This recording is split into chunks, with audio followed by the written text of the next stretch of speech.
तो भैया बहुत दिन बाद हम जा रहे हैं हीरो एक्सट्रीम को लेकर के बाहर। और जो लोगों का सवाल था कि इसका पिलियन कंफर्ट कैसा है पीछे सीट में, तो आज हम अपनी धर्म पत्नी को ही लेकर जा रहे हैं और इनसे पूछेंगे कि एक्सट्रीम में बैठने के बाद ये उछलती हैं गिरती हैं, कैसा है, क्या है इनका एक्सपीरियंस।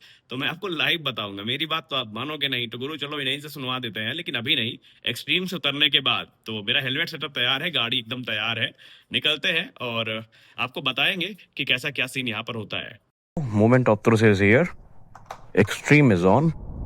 और अब देखते हैं कि इसका पिलियन कंफर्ट कैसा है। बहुत सारे सवाल यार आ रहे थे बहुत ज़्यादा दिन से, लेकिन मौसम भी बना हुआ है, मौसम विभाग की चेतावनी भी है। बस ये है कि जहां हमको जाना है वहां तक पहुंच जाएं, फिर चेतावनी उतानी अपनी एक्टिव हो। और मेरी एक्सट्रीम इज रेडी। ओके, बाहर निकाल के पहले बंद कर लिया जाए। ये भाई मौसम तो बेईमान लग रहा है और मेरा गोप्रो मीडिया मोड तो इसमें है नहीं, वो युलांजी केस है और उसके लिए मुझे इसकी केसिंग खोलनी पड़ी है। ये देखिए यहाँ पे डांस शुरू हो गया है मीटर का। चलो जल्दी, मौसम खराब हो रहा है। तो भैया 2 दिन से कोई वीडियो नहीं आई क्योंकि हम प्रयागराज गए थे नाजरत हॉस्पिटल में मम्मी को लेकर के, और अनफॉर्चुनेटली टाइम नहीं मिला। कंटेंट काफ़ी ज़्यादा है लेकिन टाइम की कमी है। रही बात एक्सट्रीम की, तो भाई देखो अभी तक मैंने जो भी वीडियोस में बताया है वो या तो आपको टिप थी या मेरा यूज़र एक्सपीरियंस था। उसको आप नेगेटिव वे में मत लीजिए, क्योंकि जब बात परफॉर्मेंस बिल्कुल भी निराश नहीं किया है and I am loving it. Hornet मैंने चलाई नहीं है, रेडर चला चुका हूँ, तो रेडर से तो थोड़ी अच्छी लगती है मुझे परफॉर्मेंस वाइज। बाकी लेने का मन है तो भाई ले लो, छोटी मोटी समस्या हर बाइक में होती है, ऐसी कोई भी बाइक नहीं है जो परफेक्ट है।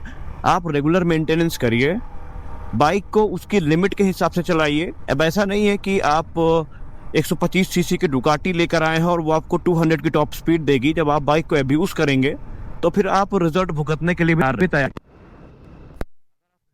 कर रहे हैं। चेन ल्यूब हो रही है, बाइक साफ हो रही है, तो बाइक भी फिर आपका साथ देती है, बाइक आपको फालतू परेशान नहीं करती है। तो अभी निकल रही है राइड के लिए। राइड क्या जा रहे हैं, एक थोड़ा खास ओकेशन है वहाँ पे। तो अभी इनसे हम पूछते हैं, थोड़ा चला लें 15-20 किलोमीटर, तो हम इनसे पिलियन कंफर्ट पूछते हैं कैसा है। फिर मैं आपको रिकमेंड कर पाऊंगा कि अगर आप अपनी वाइफ को बैठा के घुमाना चाहते हैं या माता श्री, क्योंकि बहुत सारे प्रश्नों में यही कोई प्रश्न आए इंस्टाग्राम पे कि मम्मी को बैठा के ले जा सकते हैं इधर उधर की नहीं, तो पता चल जाएगा। मोमेंट ऑफ ट्रुथ आपसे थोड़ी मिनट्स की दूरी पर है। तो भैया अभी हम लोग ग्रामीण इलाके से नेशनल हाईवे 19 पर आने वाले हैं। और टू बी वेरी ऑनेस्ट, अगर मैं अपना पर्सपेक्टिव आपके सामने रखूं, अपना पॉइंट ऑफ व्यू, तो सस्पेंशन बहुत बेहतरीन है, बहुत अच्छे है, बहुत ज़्यादा गड्ढों का पता नहीं चलता है और गाड़ी आराम से ग्लाइड करके निकल जाती है। तो ऐसा नहीं है। अब देखो भाई, ट्रांजिशन हमारा टीवीएस स्पोर्ट से हुआ है, तो आप उसी हिसाब से जज करिएगा। If you are KTM owner या फिर आप कोई प्रीमियम बाइक ओन करते हैं तो फिर भाई ये मुझे माफ़ करिए, इस बारे में मैं बात ही नहीं करना चाहूँगा आपसे। लेकिन अगर मैं अपना पॉइंट ऑफ व्यू रखूँ, जो कि सबसे इम्पोर्टेंट है इस वीडियो में, तो वो यही है कि बाइक के सस्पेंशन का रिस्पॉन्स अभी तक काफ़ी बेहतरीन है, मुझे कोई शिकायत नहीं है।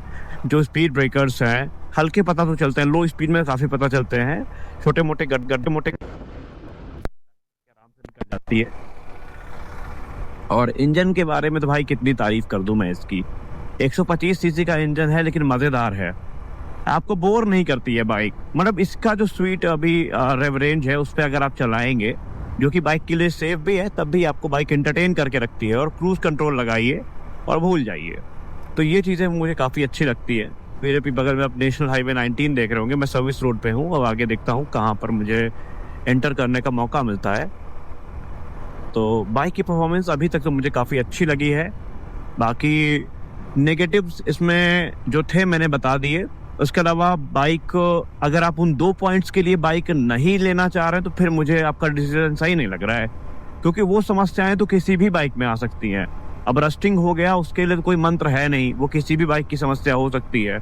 हाँ, इसमें मैंने केसेस ज़्यादा देखे हैं, लेकिन मैंने ये भी सुना है कि जो नया मॉडल आया है उसमें समस्याओं को काफ़ी हद तक ख़त्म कर दिया गया है। और उसका तो मैं खुद एक प्रूफ हूँ। मैं तकरीबन इसको 1500 से ऊपर चला चुका हूँ, तो फिर मेरी बात पे आप भरोसा कर सकते हैं।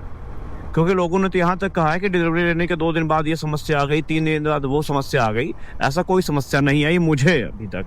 तो मैं तो फुली सैटिस्फाइड हूँ और मुझे ज़रा भी रिग्रेट नहीं है अपने इस डिसीज़न का कि मैंने एक्सट्रीम लिया है।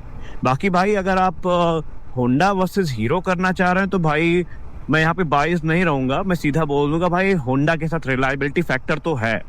और ये मैं नहीं कह रहा हूँ, ये बहुत सारे जो होंडा ओनर्स है वो अच्छे से जानते हैं, जो होंडा की बाइक को ओन कर चुके हैं, वो होंडा की रिलायबिलिटी से परिचित हैं। उन्हें बताने की ज़रूरत नहीं है और उन्हें प्रूव करने की ज़रूरत नहीं है।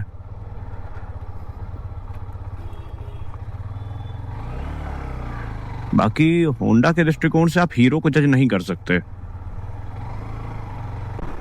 तो भैया मैं आ चुका हूँ नेशनल हाईवे 19 पर और मैंने गाड़ी का क्रूज कंट्रोल कर दिया है सेट। मैं हूँ और मेरी वाइफ है, यानी पिलियन भी है मेरे साथ, लेकिन गाड़ी ऐसा कोई स्ट्रेस नहीं दिखा रही है कि बहुत स्ट्रेस में चल रही हो। आराम से 52 पे क्रूज कंट्रोल लगा है और ये गाड़ी चल रही है जोरदार।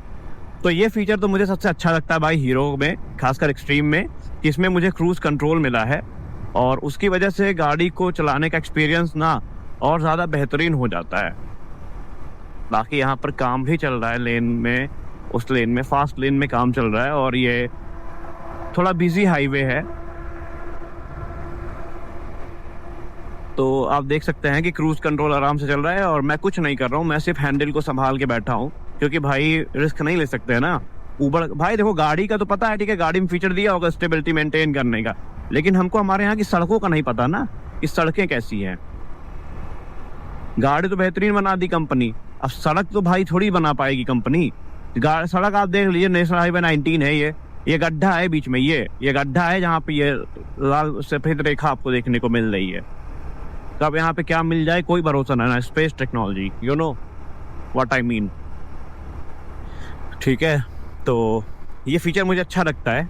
गाड़ी अपने हिसाब से एडजस्ट करती है स्पीड को, जब ऊंचाई आती है थोड़ी स्पीड को इंक्रीज कर देती है पावर निकालने के लिए, और अभी जब ढलान आएगी तो इस जो स्पीड है वो कम होना शुरू हो जाएगी। अच्छा भी ऐसा भी नहीं है भाई कि एकदम से आता हो पावर, वो आएगा भी नहीं। तो लीनियर पावर है ना, तो ये डराती नहीं है बिल्कुल भी, और डराएगी भी क्या, ये कोई ड्यूक 390 तो है नहीं फिलहाल। तो देख लीजिए जोरदार गाड़ी चलाने में भाई। इतना तो मैं कह सकता हूँ कि अगर आप एक्सट्रीम लेंगे तो आप रिग्रेट नहीं करने वाले हैं परफॉर्मेंस वाइज। बाकी अगर आप एक्सट्रीम ले रहे हैं तो थोड़ा मेंटेनेंस का ध्यान आपको रखना पड़ेगा, ये अभी से हम बता रहे हैं। और ये आराम से 52 पे जो क्रूज कंट्रोल है ये लगा हुआ है, जो गाड़ी अपने से एडजस्ट कर सकती है। हालांकि स्टार्ट पे भी लगाना, लेकिन ये देखिए रोड में गड्ढा अचानक से आ रहा है, ये नेशनल हाईवे की हालत है। तो भैया एक्सट्रीम 125R की जो राइड है उसको रास्ते में रोकना पड़ गया। उसके वजह कारण ये है कि रास्ते में बहुत तेज बारिश आ गई थी और बारिश के चलते अब आपको पता ही है कि अगर आप जो गोप्रो का मीडिया मोड है वो नहीं लगाते हैं तो फिर आपका गोप्रो पूरी तरीके से वाटरप्रूफ नहीं रहता है। तो रिस्क नहीं लिया क्योंकि बारिश काफी तेज आ गई थी। अब बारी है कंक्लूजन की, कि मैं खुद नहीं बताऊंगा, जो पीछे हमारे सवारी बैठी थी हमारे मैडम जी वो आपको बताएंगी कि उनका एक्सपीरियंस 125R के साथ कैसा रहा, पिछला सस्पेंशन कैसा था, या उनको कोई दिक्कत तो नहीं हुई, ऐसा तो नहीं हुआ कि गाड़ी से उछल के आगे आ जाएंगी। क्योंकि बहुत सारे लोगों का सवाल है कि भैया आपको मम्मी को बैठा के जाना होता है, कोई बोलते हैं आपको पत्नी को बैठा के जाना होता है, बच्चों को बैठा के जाना होता है, तो क्या सीन है 125R का। तो आइए इन्हीं के मुंह से सुन लेते हैं भैया क्योंकि हमारी बात तो मानोगे नहीं। आइए। तो भैया अब बारी है मोमेंट ऑफ ट्रुथ की। बताओ कैसा लगता है एक्सट्रीम में बैठ के, बहुत दिक्कत तो नहीं होती है बैठने में? नहीं, अच्छा हाँ, लगता है। कंफर्टेबल होता है हाईवे में?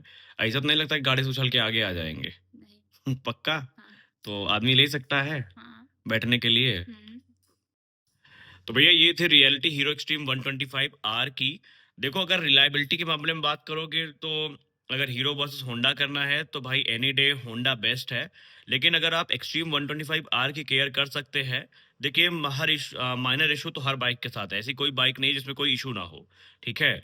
तो अगर आप सिर्फ नेगेटिव वीडियो ही एक्सट्रीम की देख रहे हैं तो आपको चीज़ें नेगेटिव रूप में ही दिखेंगी। लेकिन ऐसा भी नहीं है कि अगर बाइक इतनी ज़्यादा बिक रही है तो उसमें कुछ है नहीं, परफॉर्मेंस वाइज आपको कोई दिक्कत नहीं होगी। अभी देखिए हीरो क्या है ना, इसको इम्प्रूव कर रहा है लगातार, हर नए वेरिएंट के साथ चीजें रेक्टिफाई हो रही हैं। लेकिन अगर आप होंडा का बजट रखते हैं, अब ये लोग हमसे पूछते हैं कि भैया हम N160 ले लें कि एक्सट्रीम ले लें, भाई कंपैरिजन ही तुम नहीं सही कर रहे हो।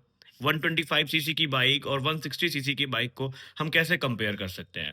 भाई NS 160 का अगर तुम्हारा बजट है, N160 SS का बजट है, तो कोई सेंस ही नहीं बनता कि आप एक्सट्रीम में आए।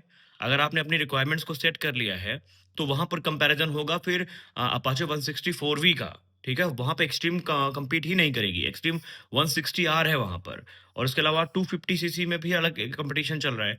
तो यहाँ पर मेन कॉम्पिटिशन है हॉर्नेट 125, एक्सट्रीम 125 और रेडर का।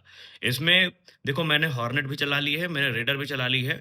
हाँ, हॉर्नेट में क्या है ना कि होंडा की रिलायबिलिटी आपको मिलती है। बहुत सारे ऐसे इश्यूज़ हैं एक्सट्रीम वालों के जो होंडा वालों ने फेस ही नहीं किए, उनको पता ही नहीं कि होता भी है कि नहीं होता है। लेकिन ये भी नहीं है कि हर एक्सट्रीम ही कबाड़ है। मैंने बहुत सारे अभी जो राइडर्स हैं उनसे बात करी, उन्होंने 50-50 हज़ार चला दिया है, कोई दिक्कत नहीं हुई। कुछ तो ऐसे हैं जिनको 200 किलोमीटर पे दिक्कत हो गई है। तो भाई कुछ चीज़ हैं जिससे हम इग्नोर नहीं कर सकते, लेकिन ऐसा भी नहीं है कि एक्सट्रीम बुरी है। लेना है आप ले सकते हैं, केयर आपको करनी पड़ेगी।